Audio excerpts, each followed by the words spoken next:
Everyone, welcome to Rose and Carter doing the job. It's tag team day. My pick this week, and I've chosen several people. The Armstrong wrestling family, Bullet Bob the dad, and the four sons. One of the matches, the rules were it has to have Tracy Smothers in it, just because I love Tracy Smothers, and he teamed with Steve Armstrong for years.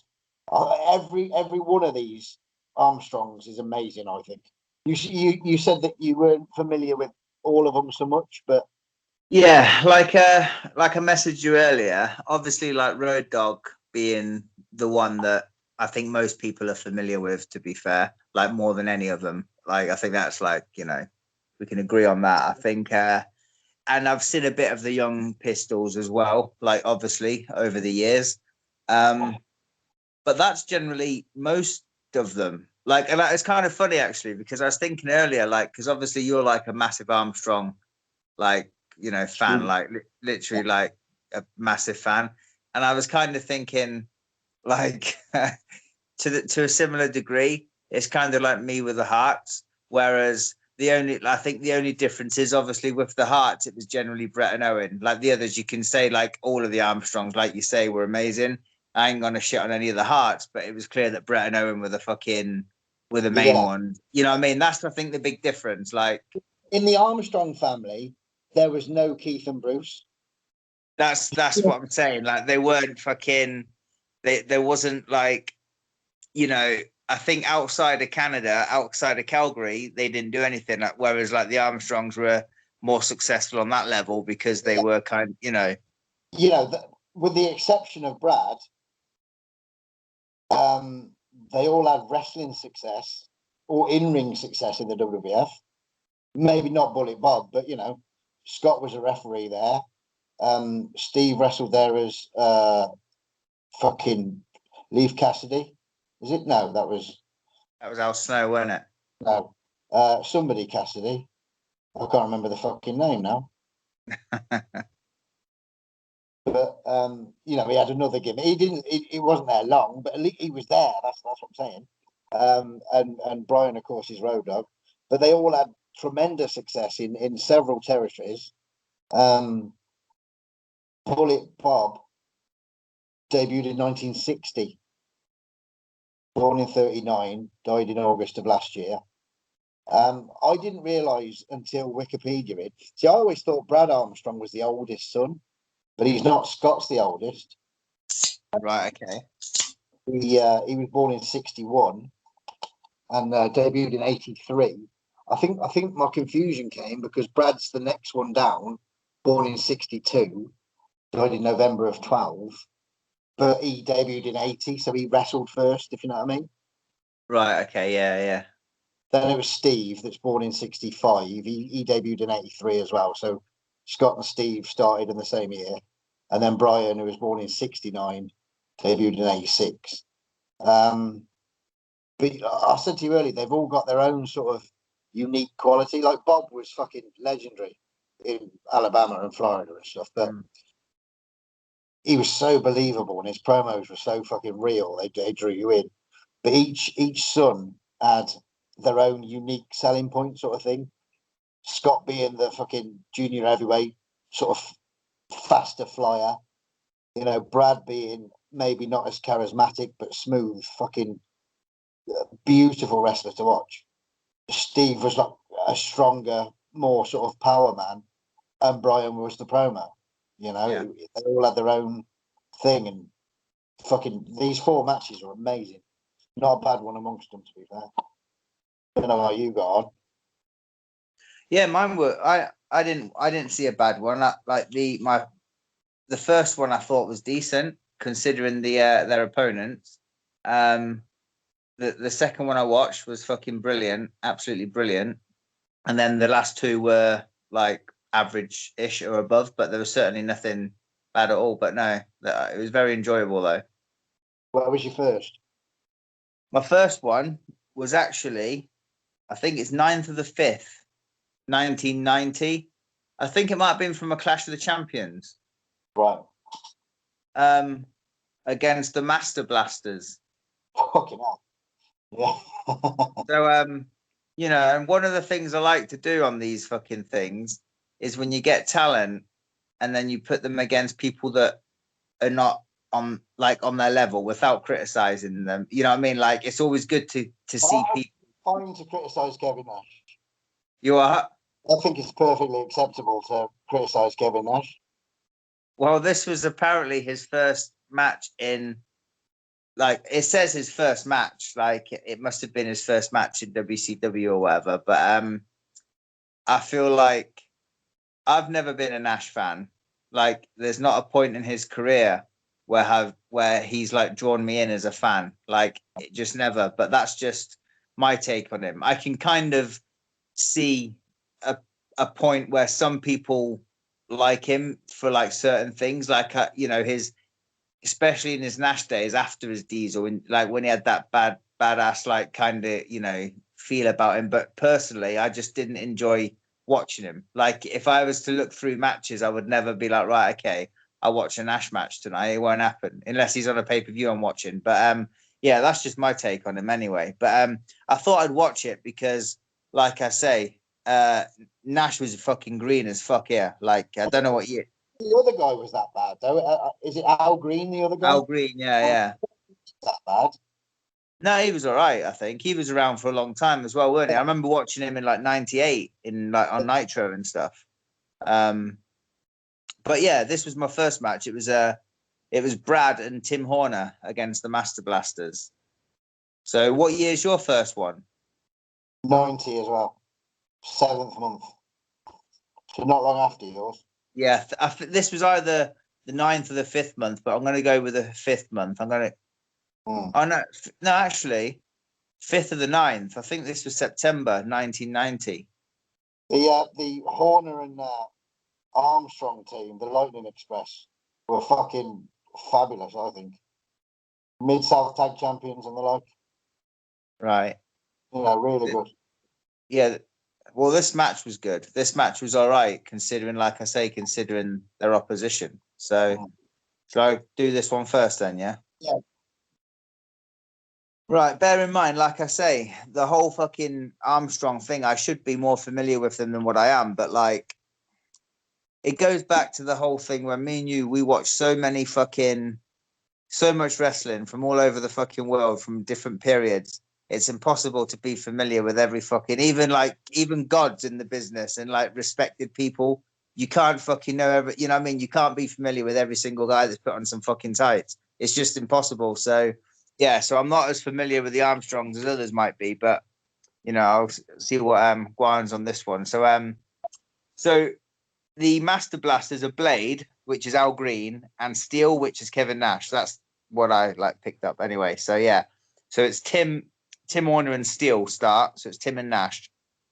Steel pushes him down from a tie up, fucking shows his strength. The tie up again, wrist lock by Nash. I'll call him fucking Nash because that's what he is.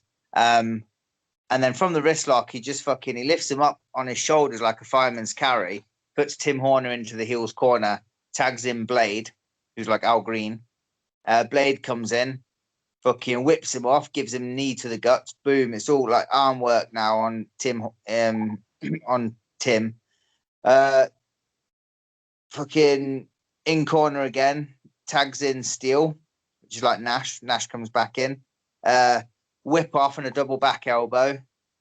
Steel whips him into the corner. Tim moves. Then some shots from Tim. Whips Steel off. Goes for a drop kick, but Steel, which is like Nash, holds the ropes. And he fucking he goes for a drop kick, but yeah, Nash holds the ropes. Tags Blade in. Blade does a diving headbutt as he's on the floor. As Tim Horner's on the floor. He gets a 2 count on it.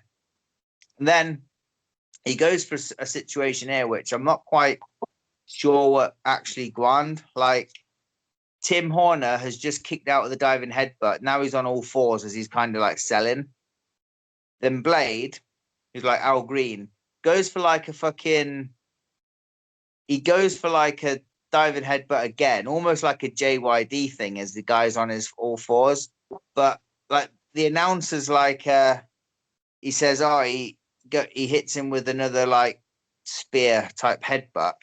But I don't know if Tim, like, it looked like he caught him, but it looked like Tim kind of moved. I'm not quite sure what happened, but I think he was meant to miss because Tim then gets the tag. So Tim like tags in Brad. So it was kind of like, I think he was meant to miss the headbutt. Tim Horner goes and gets the tag onto Brad, but it looked like he caught him with the headbutt. So I don't know. But anyway, that's what happened. He finally gets Brad in. Brad comes in and fucking sort shit out. So Brad comes in. Well, yeah, Brad comes in, he fires up straight away, but then whips off Blade, who ducks the line, then nails him with a flying shoulder tackle. So straight away, Brad like fucking takes some heat. Steel gets tagged in, double clothesline, power slam by Steel. It's like Nash, which gets the 2 count. Whips off. He goes for a slam on Brad. Brad sneaks down the back of him. He goes for like the waistlock roll up, but Nash holds the rope, and then Brad takes a back bump, so like back in control. Then Steel misses an elbow, like an elbow drop. Brad with a couple of drop kicks, whips Steel into the corner, but then runs into a big boot, and this actually starts the main heat on Brad. So it's like quite good because I keep thinking the heat's starting, and then it stops, and then like now we go into the actual main heat where he runs into a big boot in the corner.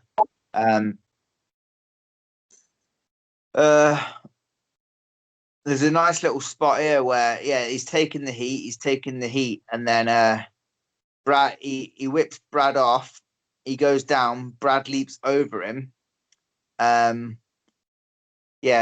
leaps over Blade and then hits him with a drop kick. Blade actually bumps this time. Then he tags Tim in. Tim comes in, backdrop on Blade. Yeah, so he backdrops Blade, which is like Al Green, but it's the most like, so Tim Horner gives him a backdrop when he gets tagged in, but it's like the most like, it's probably the most least looking backdrop I've ever seen in like my life. It's literally like he whips him off the ropes. Tim Horner goes down as normal to give him the backdrop, and he literally just fucking he makes contact with him. He throws him over, but he literally there's no height in it. Like I could fucking. It's a sunset flip. You are. It's a sunset flip, then. Really. Basically, that's exactly what it was. He goes down and he literally just somersaults over him to the side of him as well. It looked a bit off, but like I could probably fucking crawl over the height of that fucking backdrop. But so yeah, he gives him the backdrop.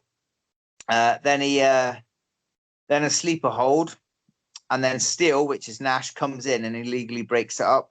Then all 4 are in the ring. Brad gets thrown out at this point, and then a massive double shoulder block by the heels, like Master Blasters for the 3 count, 1, 2, 3. But it was decent. There was like, you could clearly see that Nash was fucking as green as grass. Like he was really green here, like really, really. As you were reading out, it surprised me that it went as long as it did with them being so green. Yeah, I thought that as well. I mean, it wasn't like a long match, but it certainly was. I thought it would have been over a lot quicker. Yeah. But I liked like Brad and Tim, like the shit I seen, that they looked like a decent team in that. And like I say, the Master Blasters looked like, sometimes you might get like 2 big dudes that just are not much more than just 2 big dudes, basically. Yeah. Like, but they looked the part, don't get me wrong. That Master Blaster gimmick, they had the air and the, sort of wish version of LOD. They certainly had the look. They did, yeah. And like I think Al Green was certainly the better one of the 2 looking at this match here. But I just like, he turned out to be the Marty Jannetty of the team, didn't he? Yeah, pretty much. Mm-hmm. I do remember Al Green from like watching Nitro in like '98. I'm sure it was like round about then. In fact, wasn't Al Green on wasn't he like on Hogan Knows Best? That fucking, I'm sure he was one of his mates on that. Was, yeah. Yeah, you're right. I think that's where I know the name from, actually. But I'm sure I've seen him in fucking Nitro '98 as well, but I could be wrong. But anyway, yeah, so that was the first match. It was decent. It wasn't fucking great, but it wasn't shit by any stretch. It was decent, to be fair. So, yeah. Right, so my first one, 7th of the 7th, 1990, from WCW TV. It's the Southern Boys, So Steve Armstrong, Tracy Smothers versus Barry Horowitz and Joe Kazana. Boom. Don't get no fucking better than that. Joe Kazana, good friend of the show.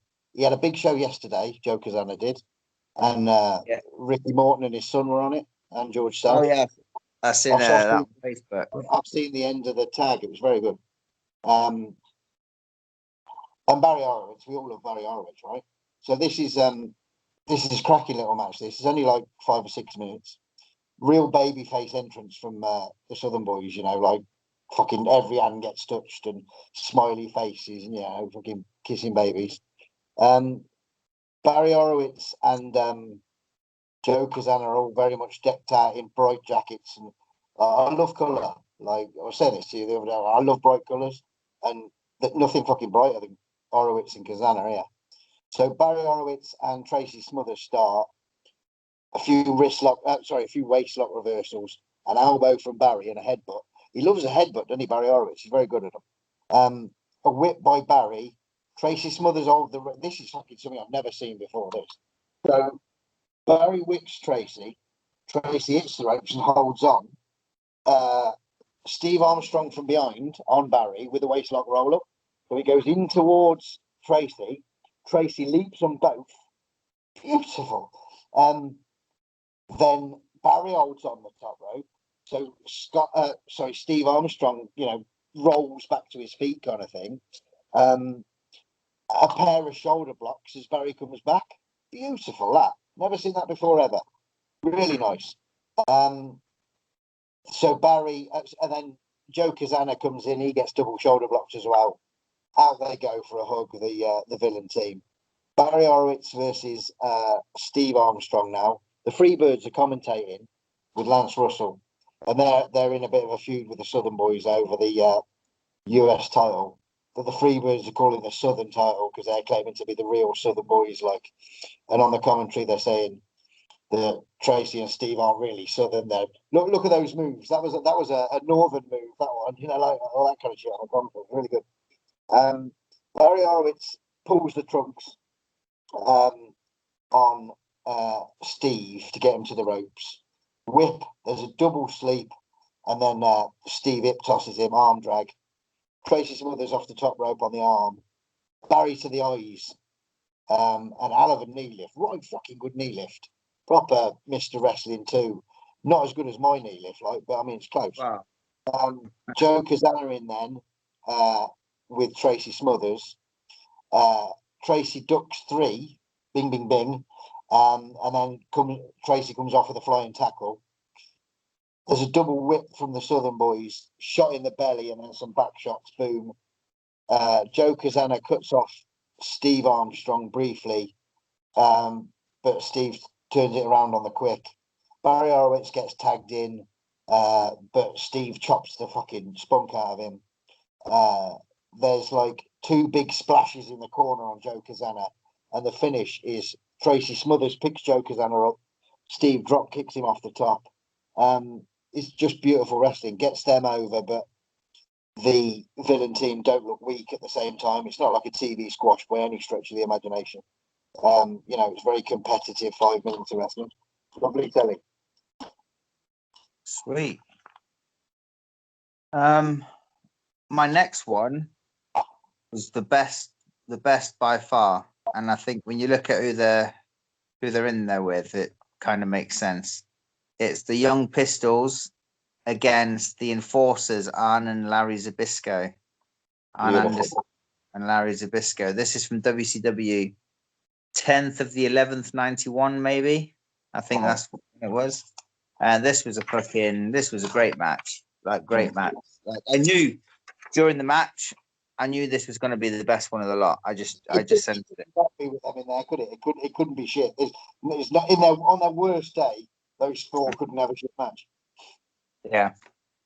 I wrote quite a lot down for this one. So it starts in action. As it starts, Arn has got Tracy by the foot, like got him by the foot.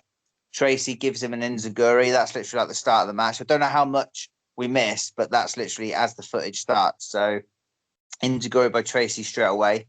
Smothers is in control. Arn feet, yeah.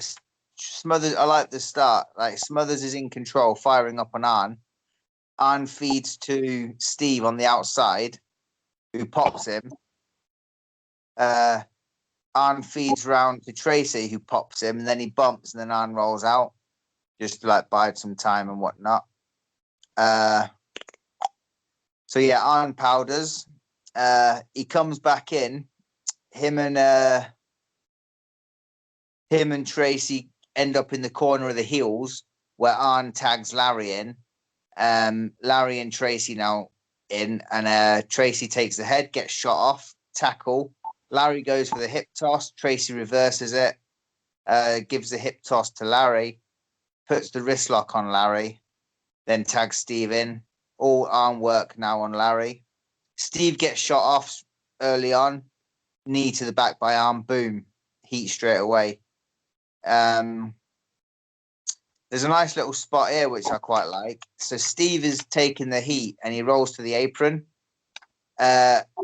Arn's in the ring. Arn's got him. He goes to give him the buckle, but on like Arn's in the ring, fucking Steve's out the ring. You know what I mean? Like on the apron. Arn goes to give him the buckle on the apron. He blocks it, then gives Arn it. Boom. Arn takes the buckle, feeds to the middle of the ring where Steve climbs to the top, flies off with a shoulder tackle from the top. Well, flying clothesline it was from the top, which was a nice little spot, to be fair. Quite like that. Lance Cassidy. Eh? Lance Cassidy, not fucking Leaf Cassidy. There we go. Just hit me. Oh yeah, no, yeah. So it's a flying clothesline from the top. Nails. Then after the flying clothesline, runs over to Larry. Boom, nails him. On the apron, and then as he's popped him off the apron, he feeds round. Arn throws a punch. Steve ducks it and then puts the sleeper on. And then as he's got the sleeper on Arn just lifts him up and gives him like a fucking back suplex and fucking nails him. Boom. After the back suplex, he tags Larry in. Then that's the heat starting there. Larry's all on Steve. Gives him a really lovely swinging neck breaker. Whips Steve off the ropes. Larry ducks. Steve gives him a kick up. Boom. Larry, as like I'm thinking this is going to go into a tag here, but fucking as Steve is like trying to get the tag, Larry grabs Steve's foot and then Larry tags Arn in, so he prevents Steve getting the tag. Steve, you are. It's a very Anderson thing, that, isn't it? It is, yeah. I love it. I do. It's like simple, but you know, effective. Like the sort of the toe hold kind of thing. You just kind of hold the toes. Yeah. It's so simple, but so not used at all in any way. So it's really cool. It is good. Then after that, Steve blocks a punch by Arn. Steve blocks a punch by Arn, then goes between his legs. Then he gets the tag to Tracy. Tracy comes in on both of them, fucking slams here, drop kicks there. Tracy cleaning house. Tracy and Larry are in. I'm losing control of who's fucking legal at this point because I'm a bit confused. They're all in, but then Tracy and Larry are in. See, I'm thinking Larry's not legal, but I don't fucking know. But it's Tracy and Larry in the ring. Steve and Arn have rolled out to the ring. So Steve and Arn are on the outside. Now, as we're inside, I really like the finish to this. Larry sets up the pile driver.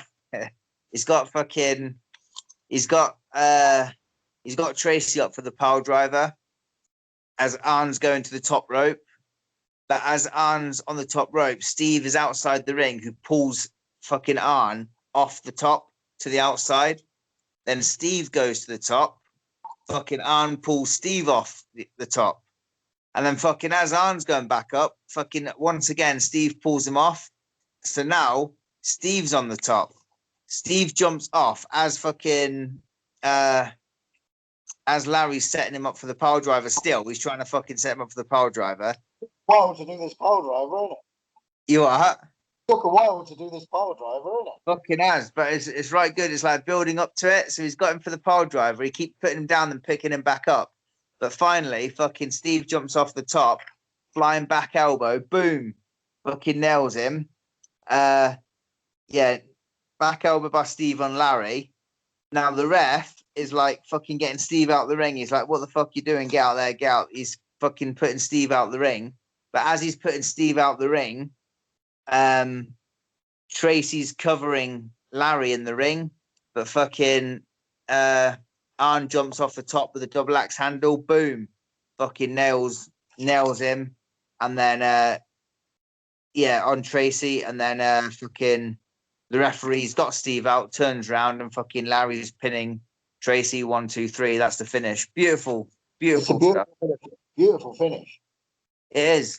I love that finish. It's really easy as well. Really easy, effective, but you know, like it just goes back to that whole argument. You don't need to do shit that, you know, people can understand that. They look at it and it's like, well, it's simple to understand. There's no fucking confusion or anything. It's like, you know, so easy. But yeah, it was a beautiful match though. Boom. 94 next for me. August the 20th, WCW Saturday night. Cool. I've got 3 Armstrongs in this bad boy. I've got Scott, Brad, and Brian, a very young babyface Brian, versus the Stud Stable, who are Bunkhouse Buck, Arn Anderson, and Terry Funk, who were accompanied by Robert Parker and Ming. So there's a lot of fucking people in this bad boy. Brad and Funk start. The crowd are fucking red hot. It's that MGM studio, you know, the Disney place where they used to film. Yeah. They're shouting egg sucking dog at Terry because, you know, we said that in a promo somewhere. There's 2 tackles from Brad, and then a waistlock roll up by Brad on Funk. Bunkhouse Buck's in. There's a couple of tackles on Bunkhouse Buck, and then Brad slams him on the third attempt. Scott in now with Bunkhouse Buck. No one's really got an advantage in the early stage. This was very considering who was in it and the time period we're in. I mean, the Armstrongs at that point weren't exactly main event status, whereas the Stud Stable were getting pushed quite well, weren't they? So, you know, I expected this to be a little bit of a mugging, but it wasn't. It was very much, you know, Armstrong strong here. Scott's in with Bunkhouse Buck, but Bunkhouse Buck does a blind tag to Arn, so they change and then sort of cut off Scott a little bit. There's a classic clash of heads in the corner, but Arn's up first, and he goes up the top. Scott's going to flare him off. Arn rakes his eyes, and he comes off on his back with a double axe. Shot to the belly. As he comes off with the double axe, sorry, he gets shot in the belly, and, you know, fucking Arn does the little flippy gimmick. I love that. It always reminds me of Ted DiBiase, that. Yeah. You know, comes off the top and gets fucking caught in the dark. You know, Scott Armstrong fires up, then fucking all the Armstrongs in and all the villains fucking powder like, whoa, fuck this. Arn and Brad are in next. Several waistlock, arm lock exchanges. It goes to a break at that point, so I don't know what I miss, but it comes back with Brian and Terry Funk, and Brian's in control and he's just tagged Brad in on the arm. Quick tags from the Armstrongs, Rocker Staley. There's a knee to Brad from Funk, and then there's a tiny bit of heat.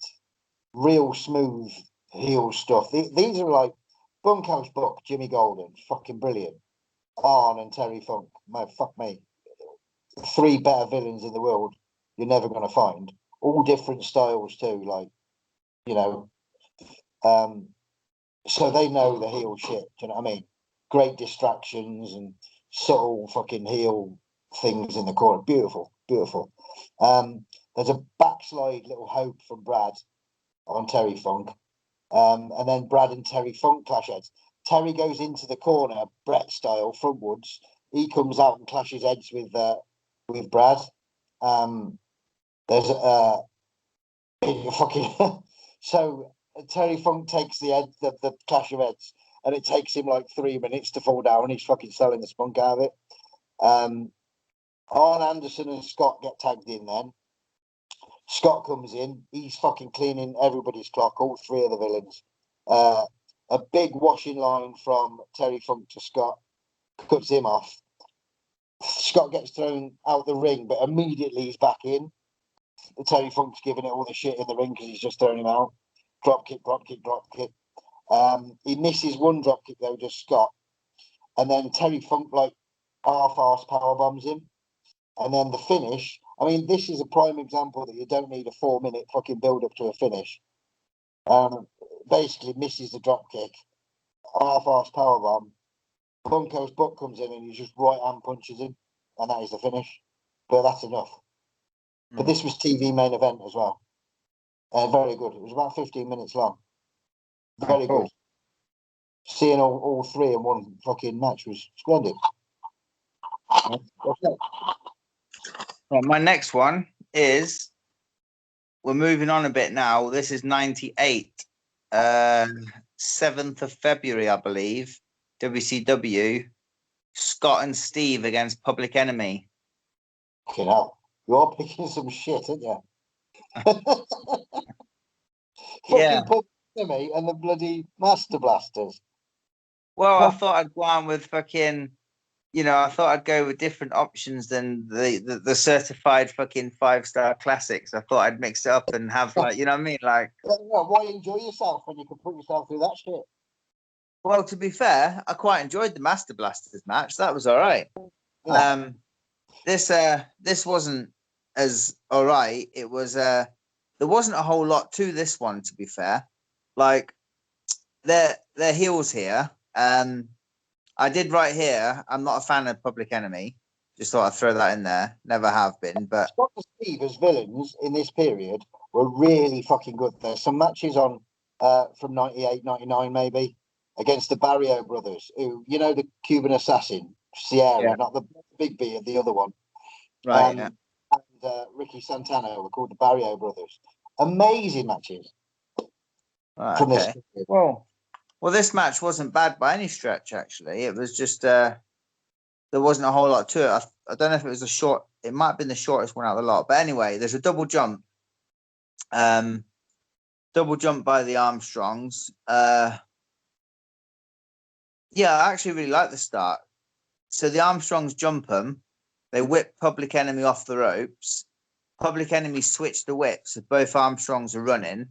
Fucking, as Public Enemy both throw lines at the Armstrongs, they duck the lines and then fucking jump out the ring. Like, you know what I mean? Like, just fucking powder, which is usually in a situation like that, they take something like a double line each or a fucking double backdrop. But they, you know what I mean? I'm waiting for the big fucking double, and they're like, nah, fuck that. So I thought that was quite different, to be fair, than what I was like expecting. So the Armstrong, outsmarting kind of fucking thing, isn't it? Yeah. So because I do that quite a lot in like tag matches, but I'd always take something. So like we might fucking like duck a line and fucking run into like a double drop kick or something from the faces or whatever the case is. But the fact that they just fucking, they're like, nah, we'll just powder there, which was pretty cool. You won't be taking that bump from now on, will you? So yeah, they powder. Then all four come in. The Armstrongs switch. So the all four come in. Now we're in the corners with Public Enemy in control. Public Enemy go to whip the Armstrongs into each other, but the Armstrongs switch the whips. Public Enemy stop each other from like colliding into each other, turn around, go to nail the Armstrongs who are in opposite corners, then they fucking jump out again and powder. You know what I mean? So they're just playing that fucking like chicken shit, like fuck this shit. Like, we're gonna, just regroup kind of thing. So they've done that twice now, which I quite liked. So not long after, one of the on the outside of the ring, I believe it's Grunge, gets fucked up by one of the Armstrongs, and then the Armstrongs are in the ring double teaming Rocco. It's heat on Rocco, literally like till the end, like giving him the heat. They give him a double backdrop. Scott goes to the second rope, but Rocco puts up his boot, fucking right into his face. He goes down. After he's given him the boot, fucking Steve runs in illegally, goes for a big elbow drop, but he moves, boom. And then Grunge gets tagged in. Grunge is on both of them, boom, boom, boom. Fucking noggin knocker on the pair of them, bam. I'm not quite sure when it was, but he takes a clothesline over the top, and then we go straight into the finish there. Where they do the old Quebecers finish, like the Public Enemy on, over the top, boom, nailing 1, 2, 3. It was all right. It was a quick match. It was generally like the powdering at the start, straight into the heat on Rocco, and then literally straight into the finish. And that was literally it. It was a short match, but it was nice though. It flowed well, and it was all right. Like I'd probably say it could have been the weaker of the four, but it's not like it wasn't bad. There was nothing like wrong with it anyway. So yeah, there we go. But it was fine though. Nothing wrong with it, and add Public Enemy in it. You know. Oh, there we go. You are truly a blessed man. This one's my favourite. All-Star Wrestling from Georgia in 2007. The Nightmare, Ted Allen, and Chick Donovan versus Brad Armstrong and Brad Thomas. Now, the Nightmare, people will know from, this area or Mid-South, he was pretty big there. Chick Donovan's been fucking everywhere, WCW television, WWF television, everywhere. Brad Armstrong, we don't need to say any more about him. Brad Thomas might be the unknown to people watching this. Brad Thomas, I've been watching for about 15 years, and he's fucking amazing. In my opinion, I don't know if he's still wrestling or not, to be honest. I think his name's Bradley Joseph. But he's the next generation Brad Armstrong. Do you know what I mean? Like he's this generation's version of, he's not the biggest fella, but he's just so smooth, very sort of regional, Georgia, Carolinas, that kind of thing. I first saw him on Carolina Championship Wrestling like 15 years ago. And there's some amazing matches of him and George South on YouTube. Stick it in your YouTube machine. Fucking fabulous. Brad Thomas is amazing. I think he was trained by Bobby Eaton. Anyway, packed house this, only independent show. Fucking packed. Absolutely jamming this building. And they're red hot. Brad Thomas does a little disco move on his announcement in the ring. Little fucking leg split gimmick. Brad Armstrong is over as fuck on his announcement. Brad Thomas and the Nightmare star. Nightmare gets him on the mat, and Brad Thomas sort of out wrestles him a little bit. Let's go, Brad chants. Fucking so like loud as fucking. This is 2007 for a proper old school wrestling match. This over as fuck. Not a lot was done in this match, but it was my favourite. Amazing. So Nightmare gets Brad Thomas on the mat again. Nightmare ducks behind for the roll up, but Brad Thomas sort of gets out of it, drop kick, and does the head scissors. The sort of very Ricky Morton sort of Dick right. Murdoch kind of head scissors. Chick comes in with Brad Thomas, arm dragged by Chick Donovan, head scissors, which is reversed by Brad Thomas.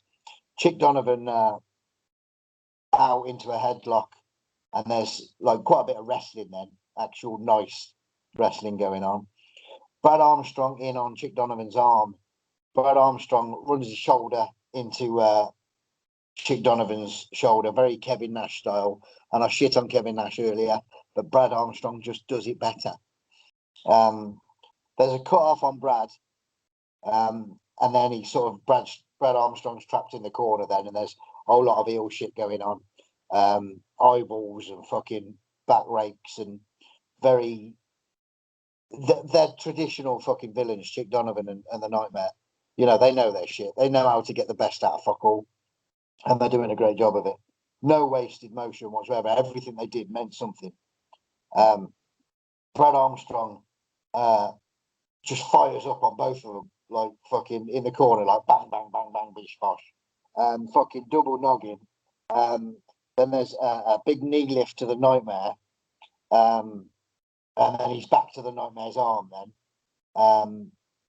Nightmare nails Brad Armstrong to get out of that. And then there's a few more dirty bits.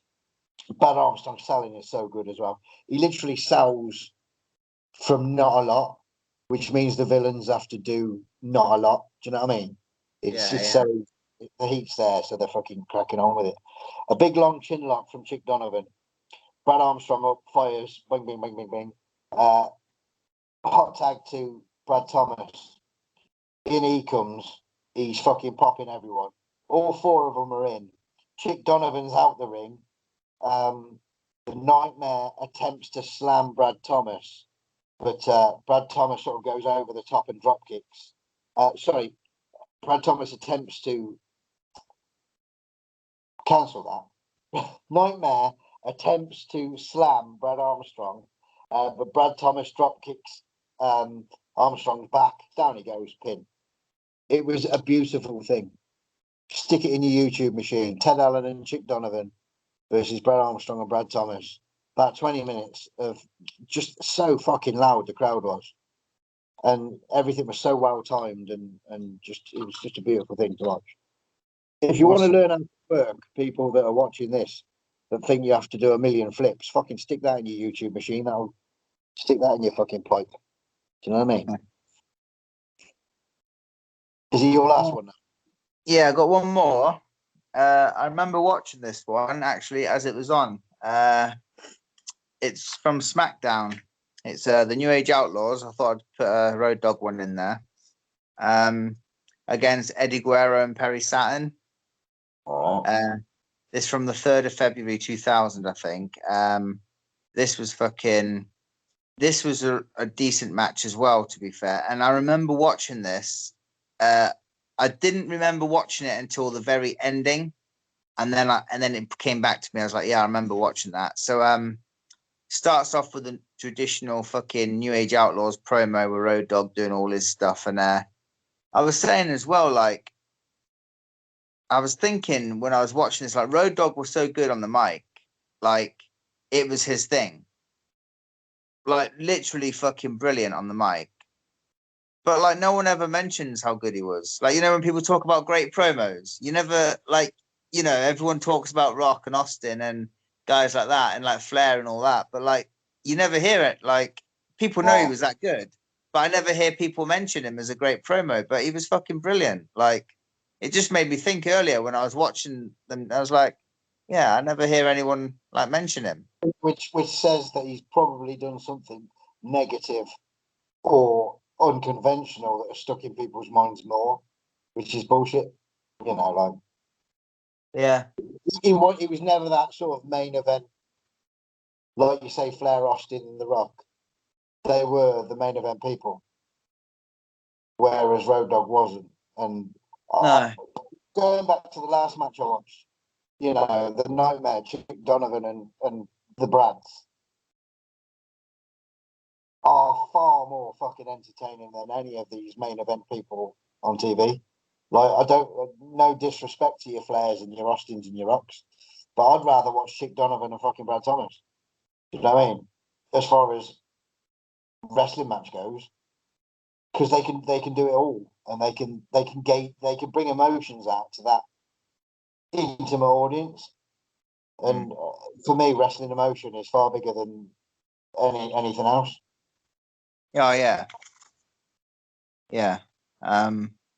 Yeah, no, absolutely. Like, yeah, just going back to the whole Road Dogg thing. Like you say, like, he was over as fuck though. The Outlaws were like over as they weren't like main event guys, but they were fucking the next best thing. Like, they were over. Like, especially like 99, 2000 time. But anyway, yeah. And I was thinking as well, like, Road Dogg, he's like, you wouldn't think he's an Armstrong, would you? Like, really, like, he's like nothing like any of the others. Like, not even. You know, it's like he's just got the same last name. Like, they've all got their own little uniqueness. You know, Scott being the little one, Steve being the big one, Brad being the wrestler, him being the Road Dogg being the talker. They've all got their own little unique selling point. yeah, they're all different. They're the same but different at the same time. It's amazing. So yeah, they go into the match. Eddie starts with Billy. Tie up. They get to the corner. Cheap shot by Billy. Billy's on him in control. Eddie avoids something. I can't read my fucking writing there.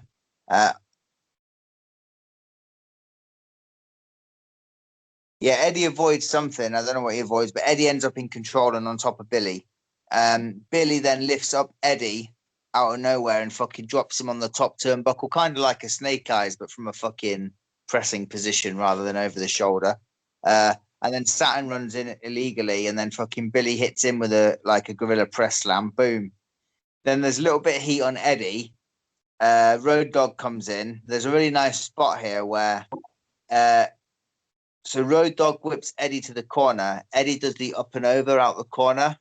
As Road Dogg goes in, goes below Eddie, fucking Road Dogg turns around, runs down the side of the ring, and Saturn's on the apron with a clothesline. You know what I mean? It looked fucking, really nice, that did. Line from Saturn. Saturn gets tagged in. He's on Road Dogg now. There's another really good spot here where there's a crossbody by Road Dogg from the top. And I'm thinking they fucked it up. But what happened was he hits the crossbody on Saturn from the top. Saturn rolls through, but he doesn't roll through properly. And I'm thinking he's fucked this up. But he was meant to do that because he turns it into a Rings of Saturn.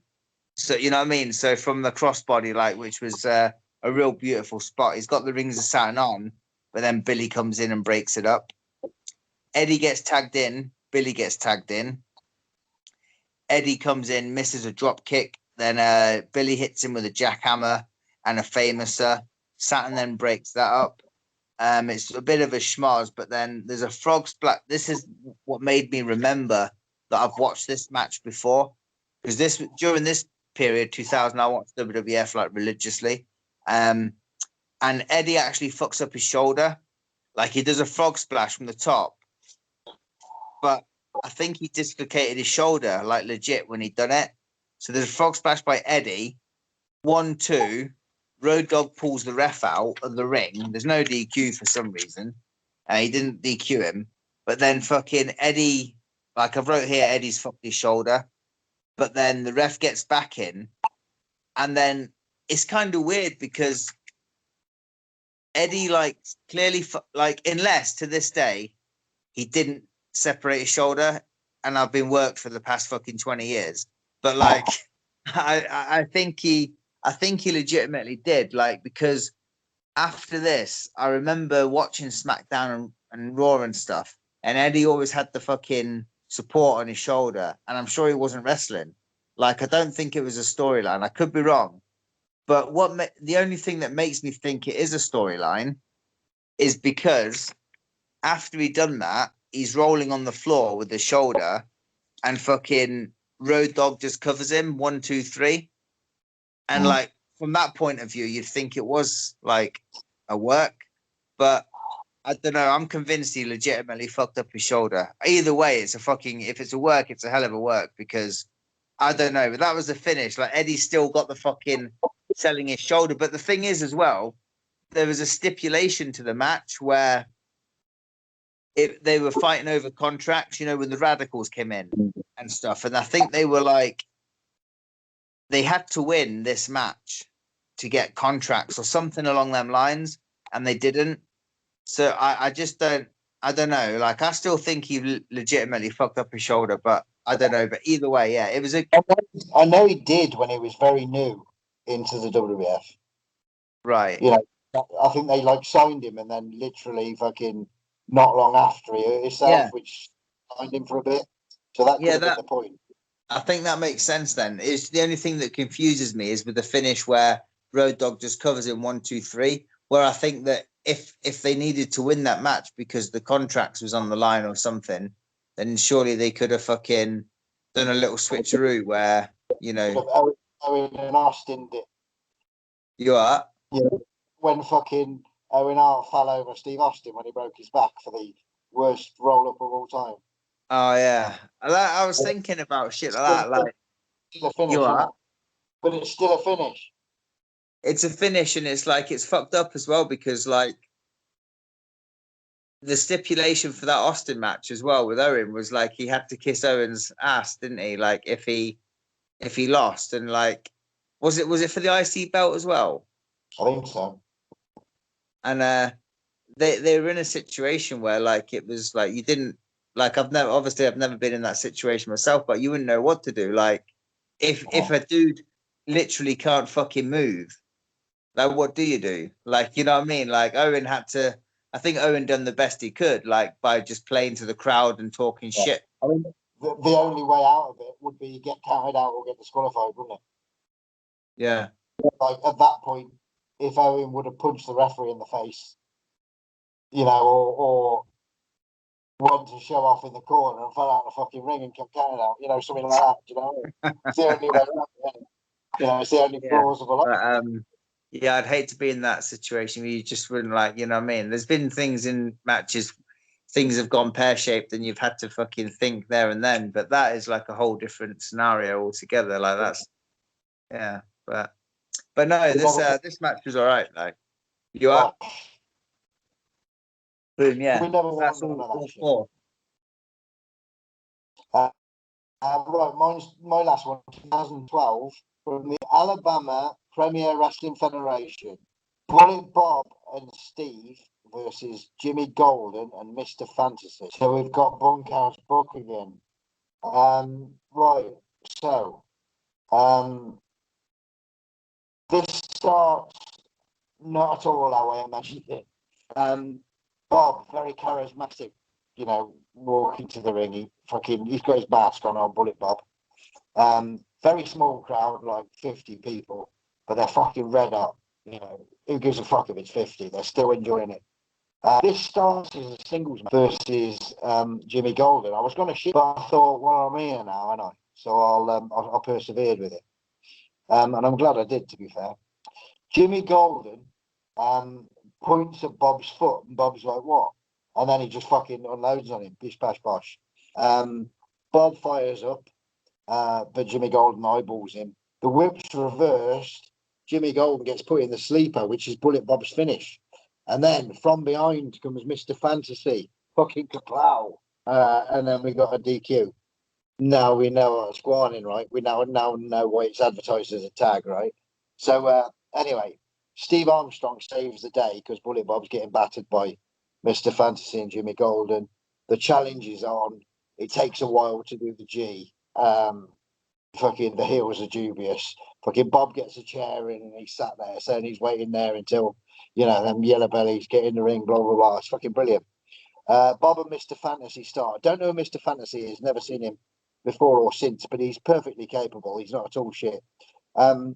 He's a better distractor than he is wrestler, but I think he knows that. So that's then, you know, he's clearly pointed in the right direction by Jimmy Golden, who knows his shit.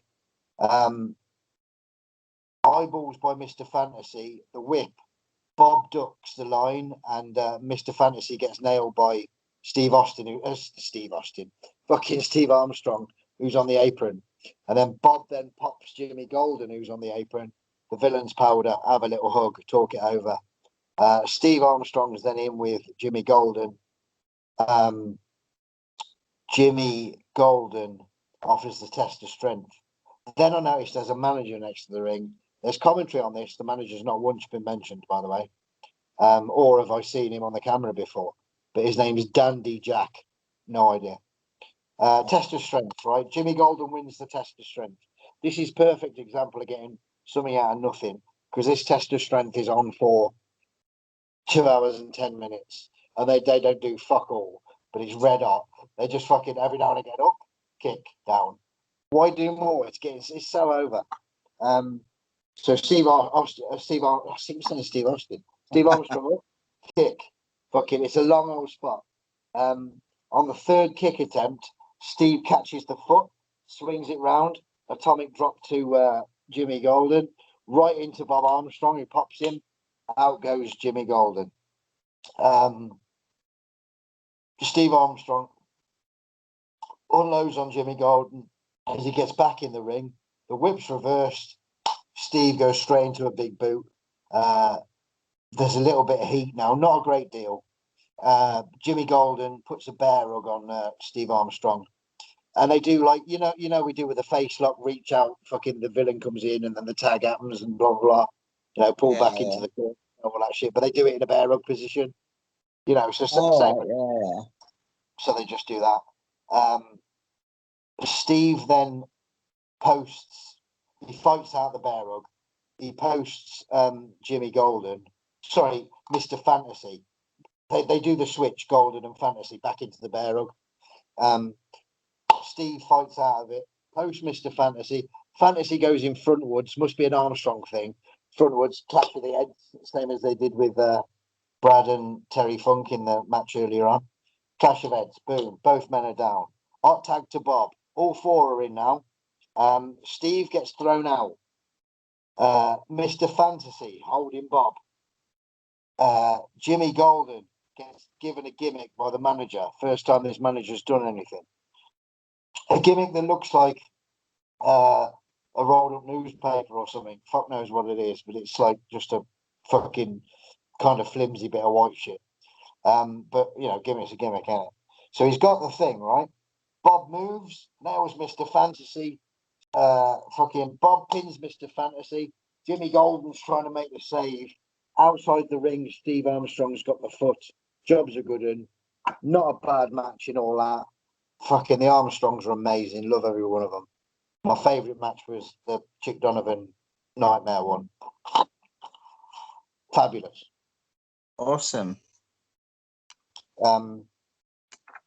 Monday, tomorrow, is your obscure pick of Duke Myers. Yeah. Wednesday, Smoky Mountain. And then it's tag team time with you next Friday, isn't it? What you got? It is.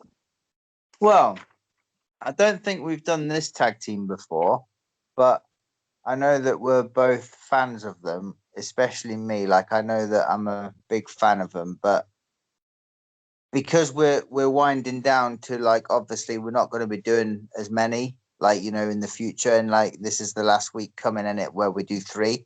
So Yeah. And obviously my last tag was Demolition, and obviously you've done the Armstrong, so we want to be finishing them on ones we know are going to be fucking good and not some obscure fucking Duke Myers. you want fucking I thought fucking I could have easily gone with some obscure fucking wrestlers from Latvia or something that we've never fucking heard of, but I thought I'd fucking go with a team we're pretty confident that we can pick some fucking crackers out of. I'm gonna go with the Fabulous Ones. I like that. Yeah. See, we've done Steve Kern, haven't we? Yeah. Yeah, because I picked him like fucking months and months and months and months ago. Probably one of my first ones I picked, but I thought,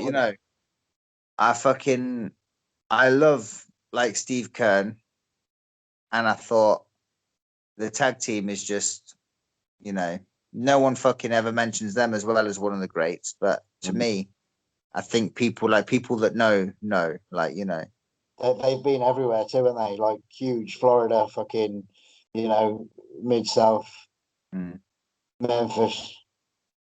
Not many places they haven't been, is there? And known feuds with like the Sheep Herders and the Moondogs and, quite brutal teams, which is like considering they're like the pretty boy. I suppose it's ideal, isn't it? Two ugly fuckers that are going to brutalize the pretty boy team. It's easy way to get sympathy, isn't it? Oh yeah, yeah. Sometimes people that are identical, I can see why that doesn't work. But yeah, Fab's good choice. Steven Stern. Right, so Duke Myers, Smoky Mountain, and the Fabs. Next week we'll see people Monday. Get in your YouTube machine, Armstrongs. That one with the Brad Thomas and Fabulous. See you then.